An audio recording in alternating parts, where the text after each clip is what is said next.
Hey everyone, I'm Anna Huthmaker with Huthmaker Violins, and this is another video in our Students Stuck at Home series.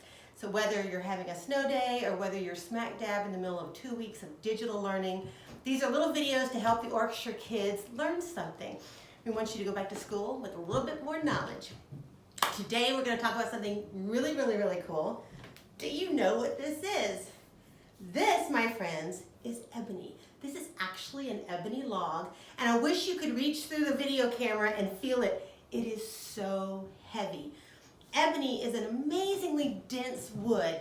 So if I took a piece of ebony and threw it into some water, a lake, a stream, a bathtub, it would sink to the bottom. It's really strong. It's really dense. And as you can see from this, it is actually this color, this dark black color. It naturally grows that way. So we have ebony on our string instruments, we have it on our bows, we use it for a lot of things. And why is ebony perfect for our uses? It's perfect because, remember I talked about how dense and strong it is?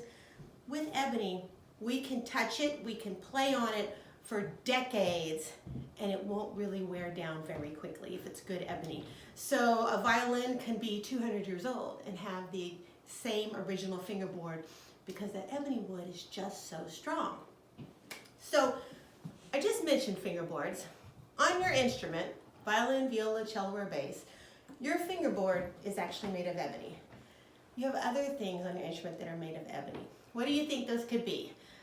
Let's see, a lot of your pegs are made of ebony. Sometimes your tailpiece will be made of ebony. I'm missing one right here. Sometimes your chin rests will be made of ebony, your end button. And of course, on a violin bow, the frog is made of ebony where we hold it with our hands. Now, ebony is actually an endangered wood, so we're seeing more and more alternative sources. We're seeing more and more exotic woods being used. But for right now, ebony is still king when it comes to these woods and their uses on bowed string instruments. The ebony that we use comes from two places. It comes from Africa and it comes from India.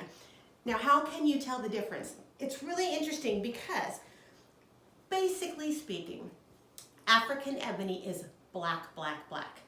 You usually won't see a lot of streaks in it. And my lovely assistant Jonathan's going to come close so you can see this. This fingerboard is African ebony. You can see how dark it is. But Indian ebony has these beautiful brown streaks in it that's naturally occurring. And it's just part of the wood. It's not dyed, it's not painted. They're both lovely examples of ebony. But you can actually go and get out your instrument and look at it, and maybe you'll be able to tell if your ebony is African or Indian. I told you we use it on frogs. A lot of times, bow restorers will actually use powdered ebony, and this is kind of like your little interesting tidbit of the day. Powdered ebony, it's not good for us. A lot of these exotic woods we use are carcinogenic. They're toxic to the system. So whenever you meet a bow maker and you know they're working with powdered ebony, they'll be using protective masks and things like that. Violin makers too. My friend Jonathan, who's behind the camera, he does a lot of bass fingerboards. And he creates a great amount of ebony sawdust. There's like black dust everywhere. It's not healthy for us. So if you're ever have a chance to use any ebony sawdust, protect yourself. That's your little interesting tidbit for the day. Now your extra credit today is, I want you to go get your instrument out and I want you to look at it. I want you to see if you can tell if your ebony is Indian or African. And I want you to look at your pegs and your chin rest. Maybe your chin rest is plastic. Maybe it's not ebony. Maybe if your pegs and tailpiece, if they're brown, like a golden brown, they may be another whole different wood. And we'll talk about those woods in another lesson. Your extra credit, because this is really cool, and if Jonathan will come and show you.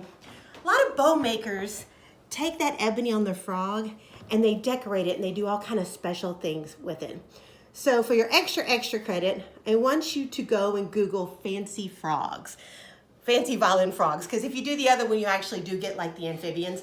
So, but you're gonna see all kind of neat things. They inlay them with silver and pearl and all kind of neat stuff.